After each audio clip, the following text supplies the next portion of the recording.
Dear students, നമ്മളിപ്പോൾ പഠിച്ചുകൊണ്ടിരിക്കുന്നത് chapter 4 production of metals ആണ്. അവിടെ നമ്മൾ മെറ്റലർജി എന്താണെന്നുള്ളത് കണ്ടായിരുന്നു അല്ലേ. കോൺസെൻട്രേറ്റഡ് ആയിട്ടുള്ള അല്ലെങ്കിൽ ഓറിൽ നിന്ന് പ്യുവർ മെറ്റലിലേക്ക് അല്ലെങ്കിൽ പ്യുവർ മെറ്റലിനെ എക്സ്ട്രാക്ട് ചെയ്യുന്ന ടെക്നിക്കിനെയാണ് നമ്മൾ എന്ത് വിളിക്കുക, മെറ്റലർജി എന്ന് വിളിക്കുക. അതിന് 3 സ്റ്റേജസ് ഉണ്ടെന്ന് നമ്മൾ ഡിസ്കസ് ചെയ്തായിരുന്നു അല്ലേ. ഏതൊക്കെയാണ്? Concentration of or, second one extraction of metals from concentrated or, മൂന്നാമത്തെ പാർട്ട് റിഫൈനിങ് ഓഫ് മെറ്റൽസ്. ഈ 3 സ്റ്റേജുകൾ കംപ്ലീറ്റ് ചെയ്യുമ്പോഴാണ് മെറ്റലർജി കംപ്ലീറ്റ് ആവുക. അപ്പം അതിൽ ഒന്നാമത്തെ സ്റ്റേജ് അതായത് ഏതാണ്? Concentration of or. അത് നമ്മൾ പാർട്ട് 1-ൽ ഡീറ്റെയിൽഡ് ആയിട്ട് ഡിസ്കസ് ചെയ്ത് കഴിഞ്ഞു. ഇനി പാർട്ട് 2-ൽ അല്ലെങ്കിൽ ഇന്നത്തെ ക്ലാസ്സിൽ നമ്മൾ ഡിസ്കസ് ചെയ്യുന്നത് സെക്കൻഡ് ആൻഡ് തേർഡ് പാർട്ടാണ്, അല്ലെങ്കിൽ സെക്കൻഡ് ആൻഡ് തേർഡ് സ്റ്റേജ് ആണ്. ഏതൊക്കെയാണ്? എക്സ്ട്രാക്ഷൻ ഓഫ് മെറ്റലും റിഫൈനിങ് ഓഫ് മെറ്റലും. അപ്പോൾ എക്സ്ട്രാക്ഷൻ ഓഫ് മെറ്റൽ എന്ന് പറഞ്ഞു കഴിഞ്ഞാൽ കോൺസെൻട്രേറ്റഡ് ഓറിൽ നിന്ന് മെറ്റലിനെ എക്സ്ട്രാക്ട് ചെയ്യുന്ന ടെക്നിക്കിനെയാണ് എക്സ്ട്രാക്ഷൻ ഓഫ് മെറ്റൽ എന്ന് വിളിക്കുക. അപ്പോൾ അത് എന്തിനെയൊക്കെ ഡിപ്പെൻഡ് ചെയ്തിട്ടുണ്ടാവും? കോൺസെൻട്രേഷൻ ഓഫ് ഓറിൽ നമ്മൾ പറഞ്ഞതുപോലെ തന്നെ മെറ്റലിൻ്റെ റിയാക്ടിവിറ്റിനെ ഡിപ്പെൻഡ് ചെയ്യും, അതിലെന്തെങ്കിലും ഇമ്പ്യൂരിറ്റീസ് ഉണ്ടെങ്കിൽ അതിനെ ഡിപ്പെൻഡ് ചെയ്യും. അങ്ങനെയുള്ള എല്ലാ കേസിനെയും ഡിപ്പെൻഡ് ചെയ്തിട്ടാണ് നമ്മൾ എക്സ്ട്രാക്ഷൻ ടെക്നിക്ക് ഡിസൈൻ ചെയ്തെടുക്കുക. അപ്പോൾ അതിൽ എക്സ്ട്രാക്ഷൻ ഓഫ് മെറ്റൽസിൽ 2 സ്റ്റേജുകളാണ് മെയിനായിട്ട് പറയുക. ഏതൊക്കെയാണ്? ഒന്നാമത്തെ stage conversion of concentrated ore into its oxide. അതായത് കോൺസെൻട്രേറ്റഡ് ഓറിനെ ആദ്യം തന്നെ എന്താക്കി മാറ്റണം? ഓക്സൈഡ് ആക്കി മാറ്റണം. അതാണ് ഒന്നാമത്തെ സ്റ്റെപ്പ്. രണ്ടാമത്തെ എന്താണ്? ഈ ഓക്സൈഡിനെ റെഡ്യൂസ് ചെയ്യുക, റിഡക്ഷൻ ഓഫ് ഓക്സൈഡ്. ഈ 2 സ്റ്റെപ്പുകൾ ചേരുന്നതാണ് ഒരു കംപ്ലീറ്റ് എക്സ്ട്രാക്ഷൻ ഓഫ് മെറ്റൽ എന്ന് ഉദ്ദേശിക്കുന്നത്. അപ്പോൾ എക്സ്ട്രാക്ഷൻ ഓഫ് മെറ്റലിന് 2 സ്റ്റെപ്പുകളുണ്ട്. ഒന്നാമത്തെ step conversion of concentrated ore into its oxide. രണ്ടാമത്തെ സ്റ്റെപ്പ് റിഡക്ഷൻ ഓഫ് ഓക്സൈഡ്. അപ്പോൾ ആദ്യത്തെ സ്റ്റെപ്പ് നമുക്ക് നോക്കാം. ആദ്യത്തെ സ്റ്റേജ് എങ്ങനെയാണ് നമ്മൾ ചെയ്യുക, അല്ലെങ്കിൽ ഒരു കോൺസെൻട്രേറ്റഡ് ഓറിനെ നമുക്ക് എങ്ങനെ അവരുടെ ഓക്സൈഡ് ആക്കി മാറ്റാം എന്ന് നോക്കാം. അപ്പോൾ ആദ്യത്തെ സ്റ്റേജിന് വേണ്ടി അല്ലെങ്കിൽ ആദ്യത്തെ സ്റ്റെപ്പ് ചെയ്യാൻ വേണ്ടി നമ്മൾ ഉപയോഗിക്കുന്ന 2 ടെക്നിക്കുകളാണ് കാൽസിനേഷനും റോസ്റ്റിങ്ങും. ഇത് രണ്ടും ഹീറ്റിംഗ് പ്രോസസ്സാണ്.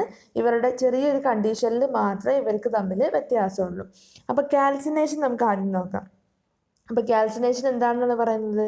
Process of heating the concentrated ore in absence of air at A temperature below it's melting point. അവരുടെ മെൽറ്റിംഗ് പോയിന്റിന് തൊട്ട് താഴെയുള്ള ടെമ്പറേച്ചർ വരെ അവരെ ഹീറ്റ് ചെയ്യുക. കണ്ടീഷൻ എന്താണ്? ഇൻ ആബ്സെൻസ് ഓഫ് എയർ ആയിരിക്കണം. ഇൻ ആബ്സെൻസ് ഓഫ് എയറിലാണ് കാൽസിനേഷൻ ചെയ്യുക. പ്രത്യേകം ഓർക്കേണ്ട കാര്യമാണ്, ഹീറ്റിംഗ് ആണ്. ബിലോ ഇറ്റ്സ് മെൽറ്റിംഗ് പോയിന്റ് വരെ അവർ മെൽറ്റ് ചെയ്ത് പോകാൻ പാടില്ല. അതുകൊണ്ടാണ് മെൽറ്റിംഗ് പോയിന്റ് താഴെ വരെ അവരെ ഹീറ്റ് ചെയ്യുന്നത്. കണ്ടീഷൻ എന്താണ്? ആബ്സെൻസ് ഓഫ് എയർ ആണ്. അപ്പോൾ ഇതാണ് കാൽസിനേഷൻ. ഇനി നോക്കിയേ, കാൽസിനേഷൻ എന്തിനു വേണ്ടിയാണ് ഉപയോഗിക്കുന്നത്? കാർബണേറ്റ് ആൻഡ് ഹൈഡ്രോക്സൈഡ് ഓറുകളെ അവരുടെ ഓക്സൈഡാക്കി മാറ്റാൻ. അപ്പോൾ ഏത് ടൈപ്പ് ഓറുകൾക്കാണ് കാൽസിനേഷൻ ഉപയോഗിക്കുക? കാർബണേറ്റോ അല്ലെങ്കിൽ ഹൈഡ്രോക്സൈഡോ ആയിട്ടിരിക്കുന്ന ഓറുകളെ അവരുടെ ഓക്സൈഡ് ആക്കി മാറ്റാൻ വേണ്ടി ഉപയോഗിക്കുന്ന ടെക്നിക്കാണ് എന്ത്? കാൽസിനേഷൻ. ക്ലിയർ ആയോ? ഇനി അടുത്തത് റോസ്റ്റിംഗ്, രണ്ടാമത്തെ ടെക്നിക്ക്. ഇതിൽ ഏത് ടെക്നിക്ക് വേണമെങ്കിലും ഉപയോഗിക്കാം, അത് നമ്മുടെ ഓറിൻ്റെ കണ്ടീഷൻ അനുസരിച്ചിരിക്കും. അപ്പോൾ റോസ്റ്റിംഗ് ഞാൻ പറഞ്ഞു ഹീറ്റിംഗ് പ്രോസസ്സാണ്. അപ്പോൾ റോസ്റ്റിങ്ങിൻ്റെ കണ്ടീഷൻ നോക്കി. Process of heating concentrated or in presence of air at a temperature below its melting point. Melting പോയിന്റിന് താഴെയുള്ള ടെമ്പറേച്ചർ വരെ ഹീറ്റ് ചെയ്യുക. എന്താ condition? In presence of air ആയിരിക്കും. എയറിൻ്റെ പ്രസൻസിലാണ് നമ്മൾ റോസ്റ്റിംഗ് ചെയ്യുക. അപ്പോൾ റോസ്റ്റിംഗ് ആർക്കാണ് ഉപയോഗിക്കുന്നത് നോക്കി. റോസ്റ്റിംഗ് ഉപയോഗിക്കുന്നത് സൾഫൈഡ് ഓറുകൾക്കാണ് അല്ലേ. സൾഫൈഡ് ഓറുകളെ ഓക്സൈഡ് ആക്കി മാറ്റാൻ വേണ്ടി ഉപയോഗിക്കുന്ന ടെക്നിക്കാണ് റോസ്റ്റിംഗ്.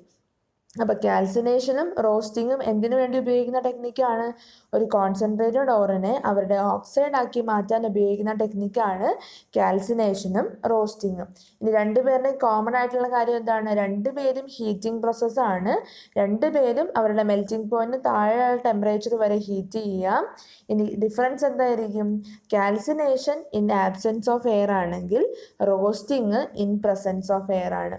ആ ഡിഫറൻസ് ആണ് കാൽസിനേഷനും റോസ്റ്റിങ്ങിനും തമ്മിലുള്ളത്. ഇനി ഏതൊക്കെ ഓറുകൾക്കാണ് കാൽസിനേഷൻ ഉപയോഗിക്കുക?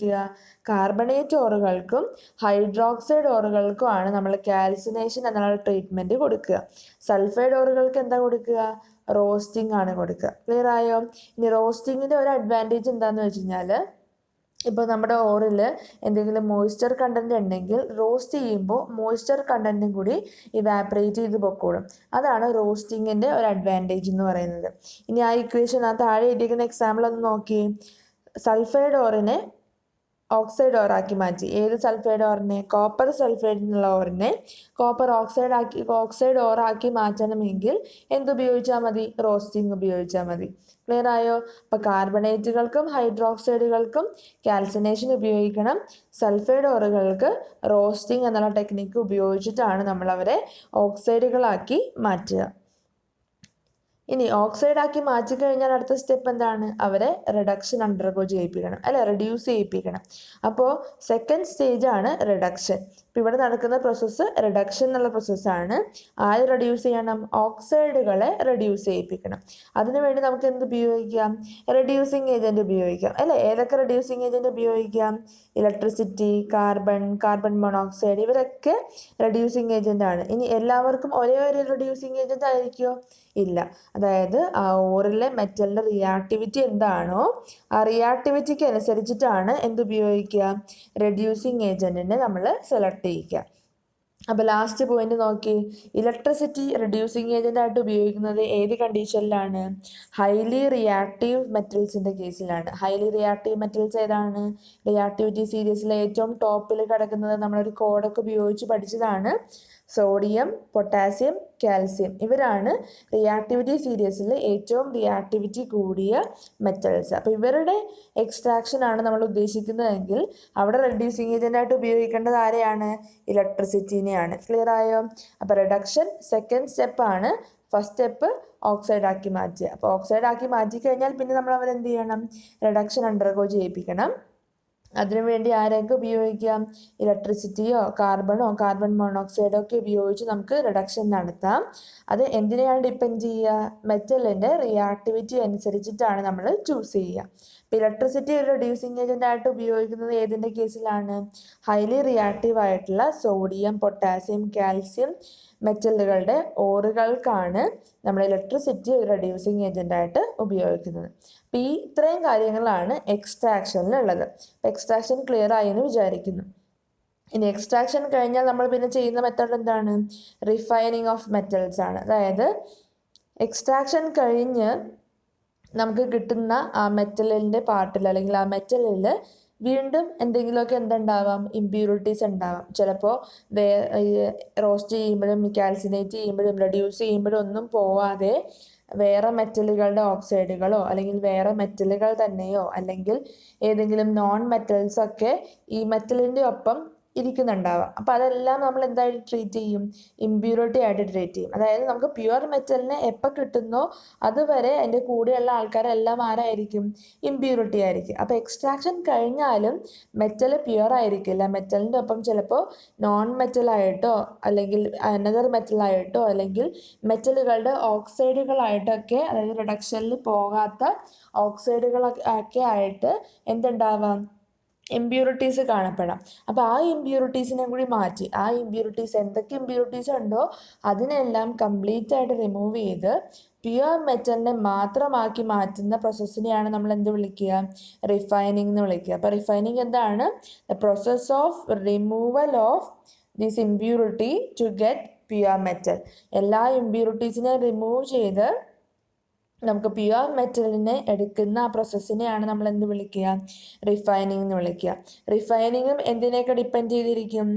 നേച്ചർ ഓഫ് മെറ്റലിനെയും അതിൻ്റെ ഉള്ളിലെ ഇമ്പ്യൂരിറ്റിനെയും ബേസ് ചെയ്തിട്ട് അല്ലെങ്കിൽ ഇമ്പ്യൂരിറ്റിയുടെ നേച്ചറിനെയൊക്കെ നോക്കിയിട്ടാണ് നമ്മൾ റിഫൈനിങ് ടെക്നിക്കും ചൂസ് ചെയ്യുക. അപ്പോൾ റിഫൈനിങ് എന്താണ്? എല്ലാ ഇമ്പ്യൂരിറ്റീസിനും എന്തൊക്കെ ഇമ്പ്യൂരിറ്റീസ് ഉണ്ടോ റിഡക്ഷൻ വഴിയും പോകാത്ത എല്ലാ ഇമ്പ്യൂരിറ്റീസിനെയും കംപ്ലീറ്റ് ആയിട്ട് റിമൂവ് ചെയ്ത് പ്യുവർ മെറ്റലിനെ മാത്രം ഒബ്റ്റെയിൻ ചെയ്യുന്ന പ്രോസസ്സിനെയാണ് റിഫൈനിങ് എന്ന് വിളിക്കുക. റിഫൈനിങ് ടെക്നിക്ക് നമ്മൾ ചൂസ് ചെയ്യുന്നത് എന്തിനാണ് ഡിപ്പെൻഡ് ചെയ്തിട്ടാണ്? നമ്മുടെ മെറ്റലിൻ്റെ റിയാക്ടിവിറ്റി, അതുപോലെ ഇമ്പ്യൂരിറ്റീസ് എങ്ങനെയുള്ള ഇമ്പ്യൂരിറ്റീസ് ആണ് അതിനെയൊക്കെ ബേസ് ചെയ്തിട്ടാണ് നമ്മൾ റിഫൈനിങ്ങിന് ഏത് പ്രോസസ്സാണ് ഉപയോഗിക്കേണ്ടതെന്നുള്ളത് ചൂസ് ചെയ്യുക. അപ്പോൾ റിഫൈനിങ്ങിന് ഉപയോഗിക്കുന്ന ഒന്നാമത്തെ ടെക്നിക്കാണ് ലിക്വേഷൻ എന്ന് പറയുന്നത്. ലിക്വേഷൻ്റെ കണ്ടീഷൻ ഇതാണ്. ഫസ്റ്റ് കണ്ടീഷൻ നോക്കിക്കോ. ലോ മെൽറ്റിംഗ് മെറ്റൽസ് ഏതൊക്കെയാണ്? ടിന്ന്, ലെഡ് പോലെയുള്ള ലോ മെൽറ്റിംഗ് ആയിട്ടുള്ള മെറ്റൽസിനാണ് ലിക്വേഷൻ ഉപയോഗിക്കുക. അതുപോലെ ഇമ്പ്യൂരിറ്റിയുടെ പ്രത്യേകത നോക്കി, ഇമ്പ്യൂരിറ്റീസ് ഹൈ മെൽറ്റിംഗ് ആയിരിക്കണം. അതായത് നമ്മുടെ കോമ്പൗണ്ടിൽ അല്ലെങ്കിൽ നമുക്കിപ്പോൾ കിട്ടിയിരിക്കുന്ന എക്സ്ട്രാക്റ്റഡ് പ്രൊഡക്റ്റിൽ നമ്മുടെ മെറ്റലിന് ലോ മെൽറ്റിംഗ് പോയിന്റും അതിലുള്ള ഇമ്പ്യൂരിറ്റിക്ക് ഹൈ മെൽറ്റിംഗ് പോയിന്റും ആണെങ്കിലാണ് നമ്മൾ എന്ത് ഉപയോഗിക്കുക? ലിക്വേഷൻ ഉപയോഗിക്കുക. അപ്പോൾ കണ്ടീഷൻ ഓർത്തിരിക്കുക, മെൽറ്റിംഗ് പോയിന്റ് കുറഞ്ഞ മെറ്റലിനെയാണ് നമുക്ക് റിഫൈൻ ചെയ്തെടുക്കേണ്ടതെങ്കിൽ, അതായത് ടിന്നോ ലെഡോ പോലെയുള്ള മെറ്റലിനെയാണ് എനിക്ക് റിഫൈനിങ് വഴി എടുക്കേണ്ടതെങ്കിൽ ഞാൻ എന്ത് മെത്തേഡ് ഉപയോഗിക്കണം? ലിക്വേഷൻ ഉപയോഗിക്കണം. ഇനി എന്താണ് ആ മെത്തേഡ് നോക്കിക്കോ. ഇതാണ് ആ ഇമേജിൽ ഒരു ഇൻക്ലൈൻഡ് സർഫസ് ഉണ്ട്, അതായത് ഇങ്ങനെ ചരിഞ്ഞിരിക്കുന്ന ഒരു പ്രതലമുണ്ട്. അതിൻ്റെ മേളിൽ ഈ ഒരു ഭാഗത്തായിട്ട് നമ്മൾ ഇമ്പ്യൂർ ആയിട്ടുള്ള മെറ്റലിനെ അല്ലെങ്കിൽ ഇമ്പ്യൂർ ആയിട്ടുള്ള ഓറിനെ ഇട്ട് കൊടുക്കും. അങ്ങനെ ഇട്ട് കൊടുത്തു കഴിഞ്ഞിട്ട് ഈ താഴെ നിന്ന് നമ്മൾ എന്ത് ചെയ്യും? ഇതൊരു ഫർണസ് ആണ് ഈ കാണുന്നത്. ഈ ഫർണസിൽ നല്ലോണം ഹീറ്റിംഗ് കൊടുക്കും. അതായത് ഹീറ്റ് ചെയ്യുമ്പോൾ ഈ ഇമ്പ്യൂർ ആയിട്ടുള്ള മെറ്റലിൽ നമ്മുടെ പ്യുവർ ആയിട്ടുള്ള മെറ്റലിന് എന്താണ്? ലോ മെൽറ്റിംഗ് പോയിന്റ് ആണ് അല്ലേ? അപ്പോൾ ലോ മെൽറ്റിംഗ് പോയിന്റ് ആയതുകൊണ്ട് ഹീറ്റിംഗ് കിട്ടുമ്പോൾ തന്നെ ഇവർ പെട്ടെന്ന് എന്ത് ചെയ്യും? മെൽറ്റ് ചെയ്യും. ഇമ്പ്യൂരിറ്റി മെൽറ്റ് ചെയ്യോ? ഇല്ല. ഇമ്പ്യൂരിറ്റിക്ക് വെരി ഹൈ മെൽറ്റിംഗ് പോയിന്റ് ആണ്. അപ്പോൾ ആദ്യം മെൽറ്റ് ചെയ്യുന്നത് ആരായിരിക്കും? നമ്മുടെ മെറ്റലായിരിക്കും. നമുക്ക് വേണ്ട മെറ്റലായിരിക്കും. ടിന്നോ ലെഡോ ഒക്കെ ആയിരിക്കും. അപ്പോൾ എന്ത് ചെയ്യും? അവർ മെൽറ്റ് ചെയ്ത് പതുക്കെ ഈ സർഫസിൽ കൂടി ഇങ്ങനെ ഒഴുകി വന്ന് എവിടെ വന്ന് വീഴും? ഈ കണ്ടെയ്നറിൽ വന്ന് പ്യുവർ ആയിട്ടുള്ള മെറ്റലായിട്ട് വന്ന് ഡെപ്പോസിറ്റഡ് ആവും. ആ ഇമ്പ്യൂരിറ്റി എവിടെ തന്നെ കിടക്കും? ഇമ്പ്യൂരിറ്റി ആ ഇൻക്ലൈൻഡ് സർഫസിൽ തന്നെ ഇമ്പ്യൂരിറ്റി ആയിട്ട് മെൽറ്റ് ചെയ്യാൻ പറ്റാതെ അങ്ങനെ അങ്ങിരിക്കും. അപ്പം അതാണ് ലിക്വേഷൻ എന്ന് പറയുക. ക്ലിയർ ആയോ? അപ്പോൾ ഒരു ഇൻക്ലൈൻഡ് സർഫസിൽ നമ്മൾ ഇമ്പ്യൂർ ആയിട്ടുള്ള മെറ്റലിനിടും, ഒരു ഫർണസ് ഉപയോഗിച്ച് നന്നായിട്ട് ഹീറ്റ് കൊടുക്കും. അപ്പോൾ മെൽറ്റിംഗ് പോയിന്റ് കുറഞ്ഞ നമ്മുടെ മെറ്റൽ, പ്യുവർ ആയിട്ട് കിട്ടേണ്ട മെറ്റൽ പെട്ടെന്ന് മെൽറ്റ് ചെയ്ത് ഈ സർഫസിൽ കൂടി അങ്ങ് ഒഴുകി വന്ന് നമ്മൾ കളക്ട് ചെയ്യാൻ വെച്ചേക്കുന്ന കണ്ടെയ്നറിൽ വന്ന് പ്യുവർ മെറ്റലായിട്ട് അങ്ങ് വീഴും. അപ്പോൾ ഈ പ്രോസസ്സിനെയാണ് എന്ത് വിളിക്കുക? ലിക്വേഷൻ എന്ന് വിളിക്കുക. കണ്ടീഷൻ മറന്നു പോയത്, നമുക്ക് വേണ്ട മെറ്റലിന് ലോ മെൽറ്റിംഗ് പോയിന്റും ആയിരിക്കണം, അതിൻ്റെ ഉള്ള ഇമ്പ്യൂരിറ്റിക്ക് ഹൈ മെൽറ്റിംഗ് പോയിന്റും ആയിരിക്കണം. അങ്ങനെയാണെങ്കിൽ മാത്രമേ നമുക്ക് എന്ത് ഉപയോഗിക്കാൻ പറ്റുള്ളൂ? ലിക്വേഷൻ ഉപയോഗിക്കാൻ പറ്റുള്ളൂ. രണ്ടാമത്തെ പ്രോസസ്സാണ് ഡിസ്റ്റിലേഷൻ. ഡിസ്റ്റിലേഷൻ്റെ പെട്ടെന്ന് മനസ്സിലാവാൻ വേണ്ടി ഒരു ചെറിയ ഇമേജാണ് ഞാനിവിടെ കൊടുത്തേക്കുന്നത്. ഒറിജിനൽ ഡിസ്റ്റിലേഷൻ അപ്പാരറ്റസ് ഈ ഒരു കാണുന്ന ഇമേജിലായിരിക്കില്ല ഇരിക്കുന്നത് കേട്ടോ. അപ്പോൾ ഇവിടുത്തെ കണ്ടീഷൻ നോക്കുക. ഇവിടെ നമ്മൾ മെൽറ്റിംഗ് പോയിന്റ് മാറ്റിയിട്ട് ബോയിലിംഗ് പോയിന്റ് എടുക്കുക. അതായത് നമുക്ക് വേണ്ട മെറ്റൽ, എനിക്ക് പുയറാക്കി എടുക്കേണ്ടത് സിങ്ക്, കാഡ്മിയം, മെർക്കുറി പോലെയുള്ള മെറ്റലിനെയാണെന്ന് വിചാരിക്കുക. അപ്പോൾ ഈ മെറ്റലുകൾക്ക് ലോ ബോയിലിംഗ് പോയിന്റ് ആണ്.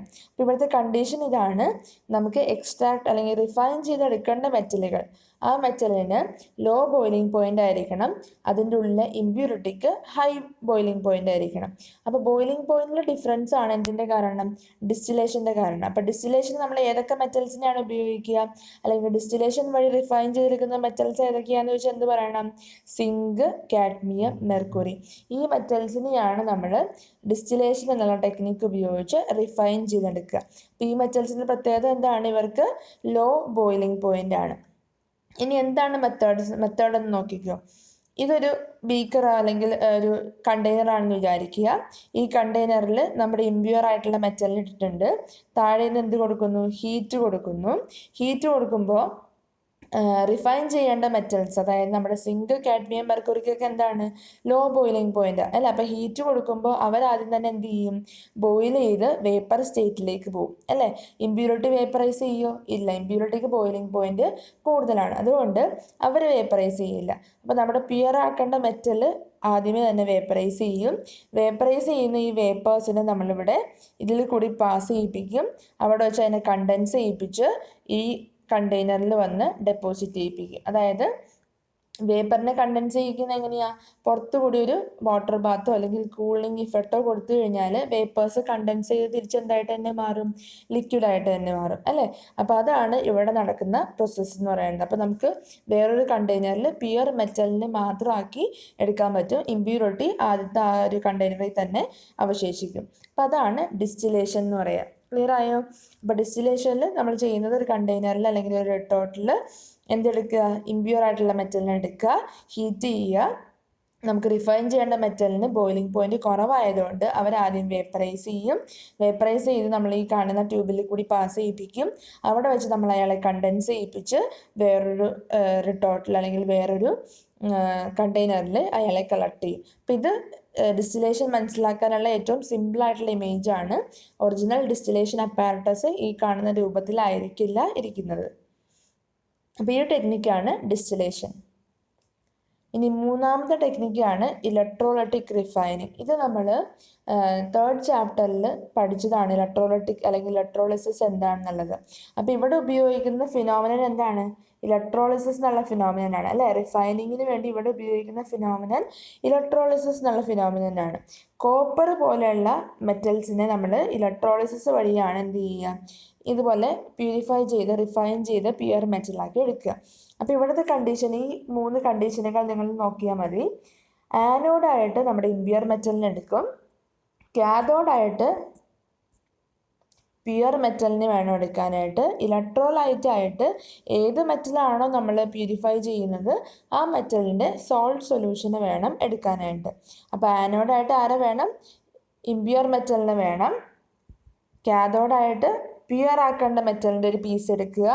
ഇലക്ട്രോലൈറ്റ് ആയിട്ട് ആ മെറ്റലിൻ്റെ സൊല്യൂഷൻ വേണം എടുക്കാനായിട്ട്. അപ്പോൾ കോപ്പർ ഈ മെത്തേഡ് ഉപയോഗിച്ച് റിഫൈൻ ചെയ്യുന്നതെന്ന് ഞാൻ പറഞ്ഞു അല്ലേ. അപ്പോൾ നമുക്ക് കോപ്പർ വെച്ച് തന്നെ ഇതൊന്ന് പഠിച്ചു നോക്കാം. ഇതൊരു ഇലക്ട്രോളിസിസ് ആണ് അല്ലേ. ഇലക്ട്രോളിസിസ് ആയതുകൊണ്ട് ആനോഡിന് എന്ത് ചാർജ് ഉണ്ടാവുള്ളൂ? പോസിറ്റീവ് ചാർജും കാഥോഡിന് നെഗറ്റീവ് ചാർജും ആയിരിക്കും അല്ലെ. ഗാൽവാനിക് സെല്ലിന് നേരെ റിവേഴ്സ് കണ്ടീഷനാണ്. അപ്പോൾ ഈ പോസിറ്റീവായിട്ടിരിക്കുന്ന ഭാഗം ആനോഡും നെഗറ്റീവായിട്ടിരിക്കുന്ന ഭാഗം എന്താണ്? കാഥോഡുമാണ്. ശരിയല്ലേ. ഇനി ആനോഡിൽ എന്തിനാണ് എടുത്തേക്കുന്നത്? ഇംപ്യുവർ ആയിട്ടുള്ള ഈ ഒരു ഭാഗത്ത് നമ്മൾ ഇംപ്യുവർ ആയിട്ടുള്ള കോപ്പർ, നമുക്ക് റിഫൈൻ ചെയ്യേണ്ട ആ കോപ്പർ റോഡിനെയാണ് നമ്മൾ റോഡ് രൂപത്തിൽ ഈ ആനോഡാക്കി എടുക്കുക. ഈ കാഥോഡായിട്ട് എന്താ എടുക്കുക? ഒരു പീസ് ഓഫ് പ്യുവർ കോപ്പർ അല്ലെങ്കിൽ ഒരു പ്യുവർ ആയിട്ടിരിക്കുന്ന കോപ്പറിൻ്റെ ഒരു ചെറിയ പീസിനെ നമ്മൾ എന്താക്കി എടുക്കും? കാഥോഡാക്കി എടുക്കും. എനിക്ക് റിഫൈൻ ചെയ്യേണ്ടത് അല്ലെങ്കിൽ കോപ്പറിനെ ആയതുകൊണ്ട്, പ്യൂരിഫൈ ചെയ്യേണ്ടത് കോപ്പറിനെ ആയതുകൊണ്ട് ഈ സൊല്യൂഷൻ എന്തായിരിക്കണം? കോപ്പറിൻ്റെ തന്നെ ഏതെങ്കിലും സോൾട്ട് സൊല്യൂഷൻ ആയിരിക്കണം. കോപ്പറിൻ്റെ സോൾട്ട് സൊല്യൂഷൻ ഏതാണ്? കോപ്പർ സൾഫേറ്റ് സൊല്യൂഷൻ ആണ് അല്ലേ. അപ്പോൾ ഇലക്ട്രോളിസിസ് നടന്നു കഴിയുമ്പോഴേക്കും എന്ത് സംഭവിക്കും? ഈ റോഡിൽ നിന്ന്, ആനോഡിൽ നിന്ന് കോപ്പർ Cu2+ സൊല്യൂഷനിലേക്ക് വരും. അവരവിടെ വന്ന് ഇലക്ട്രോണിനൊക്കെ വാങ്ങിച്ചിട്ട് എന്തായിട്ട് ഡെപ്പോസിറ്റഡ് ആവും? കോപ്പറായിട്ട് ഈ പ്യുവർ ആയിട്ടുള്ള കോപ്പർ റോഡിൽ വന്ന് ഡെപ്പോസിറ്റഡ് ആവും. ബാക്കി ഇമ്പ്യൂരിറ്റീസ് അവിടെ തന്നെ അടക്കും, ഈ സൊല്യൂഷനിൽ തന്നെ അവശേഷിക്കും. ഈ ഒരു ടെക്നിക്കിനെയാണ് നമ്മൾ എന്ത് വിളിക്കുക? ഇലക്ട്രോലൈറ്റിക് റിഫൈനിങ് എന്ന് വിളിക്കുക. കൂടുതൽ ഡീറ്റെയിൽസ് ഒന്നുമില്ല, അവിടുത്തെ ഇലക്ട്രോളിസിസിൻ്റെ ഒരു ആപ്ലിക്കേഷനായിട്ട് നമ്മൾ ഇവിടെ പഠിക്കുന്നു. അപ്പോൾ ഇവിടെ ഓർക്കേണ്ട കാര്യം ഇത്രയേ ഉള്ളൂ. ആനോഡായിട്ട് നമ്മൾ ഇംപ്യുവർ മെറ്റലിനെ എടുക്കണം, കാഥോഡായിട്ട് പ്യുവർ മെറ്റലിനെ എടുക്കണം, ഇലക്ട്രോലൈറ്റ് ആയിട്ട് ആ മെറ്റലിൻ്റെ സോൾട്ട് സൊല്യൂഷന് വേണം എടുക്കാനായിട്ട്. മെയിനായിട്ട് ഈ റിഫൈനിങ് ഉപയോഗിക്കുന്നത് കോപ്പറിനെ പോലുള്ള മെറ്റലുകളെ റിഫൈൻ ചെയ്തെടുക്കാനാണ് ഇലക്ട്രോലൈറ്റിക് റിഫൈനിങ് നമ്മൾ കൂടുതലായിട്ട് ഉപയോഗിക്കുക. ഇനി ഈ ഇമേജ് നോക്കിയിട്ട് ആനോഡ്, കാഥോഡ്, ഇലക്ട്രോലൈറ്റ് അവിടുത്തെ റിയാക്ഷൻ എന്തൊക്കെയാണെന്ന് എഴുതാനാണ് പറഞ്ഞേക്കുന്നത്. അപ്പോൾ ആനോഡായിട്ട് ആരെടുക്കണം എന്ന് ഞാൻ പറഞ്ഞത്? ഇംപ്യുവർ ആയിട്ടുള്ള കോപ്പറിനെ അല്ലേ. അപ്പോൾ ഈ ഇമേജ് നോക്കി നമുക്കറിയാം ഇംപ്യുവർ ആയിട്ടുള്ള കോപ്പറാണ് ഇവിടെ ആരായിട്ട് ആക്ട് ചെയ്യുന്നത്? ആനോഡായിട്ട് ആക്ട് ചെയ്യുന്നത്. അപ്പോൾ ആനോഡ് ആരാണ്? ഇംപ്യുവർ ആയിട്ടുള്ള കോപ്പറാണ്. കാഥോഡ് ആരായിരിക്കും? ഒരു പ്യുവർ ആയിട്ടുള്ള കോപ്പറിൻ്റെ ഒരു ചെറിയ പീസോ റോഡോ എന്തെങ്കിലും ആവാം. അപ്പോൾ പ്യുവർ ആയിട്ടുള്ള കോപ്പറാണ് നമ്മുടെ കാഥോഡ്. ശരിയല്ലേ. ഇനി ഇലക്ട്രോലൈറ്റ് ആയിട്ട് ആരാ എടുക്കണം? മെറ്റൽ കോപ്പർ ആയതുകൊണ്ട് കോപ്പറിൻ്റെ സൊല്യൂഷനെ വേണം നമ്മൾ ഇലക്ട്രോലൈറ്റ് ആയിട്ട് ചൂസ് ചെയ്യാനായിട്ട്. അപ്പോൾ ഏതാണത്? കോപ്പർ സൾഫേറ്റ് സൊല്യൂഷൻ അല്ലേ. ഇനി chemical reaction takes place at anode and cathode, രണ്ടും എഴുതണം. ആനോഡിൽ എന്ത് റിയാക്ഷൻ നടക്കുക? ഓക്സിഡേഷനാണ് അല്ലേ. ആനോഡിൽ നടക്കുന്ന റിയാക്ഷൻ ഓക്സിഡേഷനാണ്. അപ്പോൾ ഓക്സിഡേഷൻ എങ്ങനെ എഴുതാം? നമ്മൾ പഠിച്ചു ഓക്സിഡേഷൻ എഴുതുന്ന ടെക്നിക്ക് എങ്ങനെയാണെന്നുള്ളത്. Copper gives Cu2++ 2 electron. കാരണം അവിടെ കോപ്പർ മാത്രമേ ഉള്ളൂ. ഇംപ്യുവർ ആയിട്ടിരിക്കുന്നതും കോപ്പറാണ്, പ്യുവർ ആക്കി മാറ്റേണ്ടതും കോപ്പറിനെയാണ്. അപ്പം അതുകൊണ്ട് കോപ്പറിൽ തന്നെ ആയിരിക്കും എന്ത് സംഭവിക്കുക? ഓക്സിഡേഷനും സംഭവിക്കുക, റിഡക്ഷനും സംഭവിക്കുക. അപ്പോൾ എന്താ ഇവിടെ സംഭവിക്കുന്നത്? ഓക്സിഡേഷൻ എന്ന് പറഞ്ഞാൽ എന്താണ്? കോപ്പർ ഇലക്ട്രോണിനെ ലൂസ് ചെയ്യും. ആനോഡിൽ കിടക്കുന്ന ഇംപ്യുവർ ആയിട്ടുള്ള റോഡിലുള്ള കോപ്പർ, അതായത് ഇംപ്യുവർ ആയിട്ടുള്ള റോഡിൽ കോപ്പർ ഉണ്ടാവില്ലേ, ആ കോപ്പർ എന്ത് ചെയ്യും? ഇലക്ട്രോണിനെ ലൂസ് ചെയ്തിട്ട് Cu2+ ആയിട്ട് ഈ സൊല്യൂഷനിലേക്ക് അങ്ങ് വരും. ഈ സൊല്യൂഷനിൽ എത്തിക്കഴിയുമ്പോൾ എന്ത് സംഭവിക്കും? ഇലക്ട്രോൺസ് ഈ ബാറ്ററിയിൽ ഇതുവഴി പാസ് ചെയ്ത് വരുന്ന ഇലക്ട്രോൺസിനെ റിസീവ് ചെയ്തുകൊണ്ട് ഈ Cu2+ അയോൺ എന്തായിട്ട് മാറും? കോപ്പർ ആയിട്ട് റെഡ്യൂസ് ചെയ്ത് ഈ റോഡിൽ വന്ന് ഡെപ്പോസിറ്റ് ആവും. ക്ലിയർ ആയോ? ആനോഡിൽ ഇമ്പ്യൂർ ആയിരിക്കുന്ന കോപ്പർ Cu2+ ആയിട്ട് സൊല്യൂഷനിലേക്ക് വരും. അവിടെ എത്തിക്കഴിയുമ്പോഴേക്കും അയാൾ ഇലക്ട്രോണിനെ വാങ്ങിച്ച് റിഡക്ഷൻ അണ്ടർഗോ ചെയ്ത് കാഥോഡിൽ വന്ന് ഡെപ്പോസിറ്റ് ആവും. അതാണ് പ്രോസസ്സ്. അപ്പോൾ ഓക്സിഡേഷൻ സംഭവിക്കുന്നത്, റിഡക്ഷൻ സംഭവിക്കുന്നത് ആർക്ക് തന്നെയാണ്? നമ്മൾ ഏത് മെറ്റലിനെയാണോ റിഫൈൻ ചെയ്യുന്നത് അവർക്ക് തന്നെയാണ്. അപ്പോൾ chemical reaction at anode oxidation ആണ്. ആ ഇക്വേഷൻ എഴുതുക. കെമിക്കൽ റിയാക്ഷൻ അറ്റ് കാഥോഡ് എന്തായിരിക്കും? റിഡക്ഷൻ ആണ്. അതിൻ്റെ അർത്ഥം എന്താണ്? Cu2+ എന്ത് ചെയ്യും? 2 ഇലക്ട്രോണിനെ വാങ്ങിച്ചുകൊണ്ട് എന്തായിട്ട് മാറും? കോപ്പർ ആറ്റങ്ങളായിട്ട് മാറും. കോപ്പറായിട്ട് മാറി ഈ കാഥോഡിൽ വന്ന് ഡെപ്പോസിറ്റഡ് ആവും. അതാണ് ഇവിടെ നടക്കുന്ന പ്രോസസ്സ്. അപ്പോൾ ഇത്രയും കാര്യങ്ങളാണ് നമ്മൾ ഈ ഒരു ക്ലാസ്സിൽ ഡിസ്കസ് ചെയ്തത്. അപ്പോൾ എന്തൊക്കെയാണത്? നമ്മൾ ആദ്യം പഠിച്ചത് എന്താണ്? ആദ്യം പഠിച്ചത് എങ്ങനെ എക്സ്ട്രാക്ട് ചെയ്യും. എക്സ്ട്രാക്ട് ചെയ്യാനായിട്ട് 2 ടെക്നിക്കുകൾ ഏതൊക്കെയാണ്? ഒന്ന് കൺവേർട്ട് ചെയ്യുക, എന്താക്കി? ഓക്സൈഡാക്കി മാറ്റുക. രണ്ടാമത്തെ സ്റ്റെപ്പിൽ അയാളെ റെഡ്യൂസ് ചെയ്തെടുക്കുക. ആ 2 സ്റ്റെപ്പുകൾ കഴിഞ്ഞ് കഴിഞ്ഞാൽ എക്സ്ട്രാക്ഷൻ കംപ്ലീറ്റ് ആയി. അതിനു വേണ്ടി നമ്മൾ കാൽസിനേഷനും റോസ്റ്റിങ്ങും ഉപയോഗിക്കും. അതിനുശേഷം അവരെ റിഡക്ഷനും അണ്ടർഗോ ചെയ്യിപ്പിക്കും. അതോടെ എക്സ്ട്രാക്ഷൻ കംപ്ലീറ്റ് ആയി. എക്സ്ട്രാക്ഷൻ കഴിഞ്ഞാലും ഇമ്പ്യൂരിറ്റീസ് ഉണ്ടെങ്കിൽ അവരെ മാറ്റാൻ വേണ്ടിയാണ് എന്ത് ഉപയോഗിക്കുക? റിഫൈനിങ് ഉപയോഗിക്കുക. അപ്പോൾ റിഫൈനിങ്ങിൽ നമ്മൾ 3 ടെക്നിക്കുകളാണ് പഠിച്ചത്. ഏതൊക്കെയാണ്? ലിക്വേഷൻ, ഡിസ്റ്റിലേഷൻ, ഇലക്ട്രോലൈറ്റിക് റിഫൈനിങ്. ലിക്വേഷൻ മെൽറ്റിംഗ് പോയിന്റിന്റെ ഡിഫറൻസ് ഉപയോഗിച്ചിട്ടാണ് ചെയ്യുക. ഡിസ്റ്റിലേഷൻ ബോയിലിംഗ് പോയിന്റിന്റെ ഡിഫറൻസ് ഉപയോഗിച്ചിട്ടാണ് ചെയ്യുക. ഇലക്ട്രോലൈറ്റിക് റിഫൈനിങ് നമ്മൾ എന്ത് ഉപയോഗിച്ചാണ് ചെയ്യുക? ഇലക്ട്രോളിസിസ് എന്നുള്ള ഫിനോമിനൻ ഉപയോഗിച്ചിട്ടാണ് ചെയ്യുക. അപ്പോൾ ഇത്രയും കാര്യങ്ങളാണ് ഈ ഒരു ക്ലാസ്സിലുള്ളത് കേട്ടോ. അപ്പോൾ ഇത്രയും കാര്യങ്ങൾ നന്നായിട്ട് പഠിക്കുക. അടുത്ത ക്ലാസ്സിൽ നമ്മൾ അയണിൻ്റെ പ്രൊഡക്ഷനും സ്റ്റീലിൻ്റെ പ്രൊഡക്ഷനും ഒക്കെ ഡീറ്റെയിൽഡ് ആയിട്ട് പഠിക്കും.